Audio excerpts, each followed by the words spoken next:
जी मैं शाही बाजार रहना जी महल्ला चौधरियां दे विच ते रात दे टाइम मैनू फालिज दा अटैक हो गया सी ते तकरीबन 3:30 4 दा टाइम सी लेकिन जिस वक्त मैं डॉक्टर साहब नूं फ़ोन किया तो डॉक्टर साहब उस वक्त ये आउट सिटी सी हासलपुर गए हुए सी अपनी फैमिली के नाल क्योंकि ये उत्थे रहने वाले ने लेकिन वो मुताबिक फिर जिस वक्त डॉक्टर साहब आए ने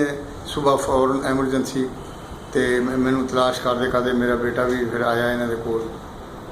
तो वो इन्हों लै आए ने मेरे को हॉस्पिटल जिस डॉक्टर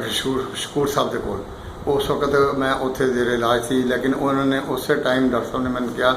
भी तुसी डॉक्टर चौधरी सलीम साहब ने देखा मैनू इन्हें कहा जी तुसी दूसरा की इलाज कर रहे हैं मैं कहा जी छोटी जी एक गोली देंगे ने लेकिन मैनू कोई फाका नहीं हो रहा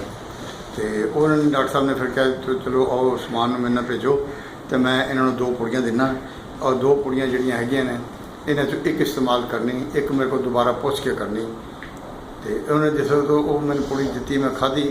तो वो मैनू बहुत ज़्यादा फाका होया तो इतना कि हो गया अल्हम्दुलिल्लाह कि मेरी दूसरी पुछी इन्हों को लेकिन खाने की जरूरत नहीं हुई डॉक्टर साहब ने कहा नहीं खानी फिर मैं किसी तरीके नाल ना खुद ही टहलदा आराम नाल ते वाक करदा रिक्शे बैठ के मैं डॉक्टर साहब के क्लिनिक पर आ गया डॉक्टर चौधरी सलीम साहब ने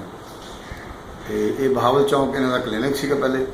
हुण माशाअल्लाह ये रियाज कॉलोनी के विच है तो अल्हम्दुलिल्लाह हुण ये इन्होंने इलाज किया मेरा माशाअल्लाह प्रॉपर इलाज किया लेकिन बहुत अच्छा माशाअल्लाह रिजल्ट और मेरी मिसिस का भी इन्होंने इलाज किया उन्होंने शुगर सी पथरी सी तो उन्होंने तकरीबन पथरी जी माशाअल्लाह वो बिल्कुल ऐसा कि पता ही नहीं लगे भी किस तरह मतलब इनके मतलब बेहतर हुई है अल्हम्दुलिल्लाह तो बहुत अच्छे डॉक्टर साहब ने मैं भी मजीद इन्हों का बहुत करीबी माशाअल्लाह है तो और आन जान है और वो मुताबिक फिर की कहते हैं इधर मैं मजीद होर भी मरीज जोड़े आते हैं हूँ मैं दसना वो मेरा नाम लैके पहुँच देने अलहमद और इलाज कर राइट साइड सी मेरी बहुत मैनू फाका हो गया अल्हम्दुलिल्लाह तो अल्लाह का बहुत करम है अल्हम्दुलिल्लाह डॉक्टर साहब मेरे को घर भी आते रहे पता करते रहे पुछते रहे हाँ जी हुण की हाल है तो अल्लाह का लख लख शुक्र है जी डॉक्टर साहब अल्लाह ताला इन्होंने तंदुरुस्ती और सेहत और बच्चों वास्ते मेरी बीवी बहुत दुआ कर दी है कि अल्लाह इन्होंने बहुत तरक्की और तंदुरुस्ती अता फरमाए।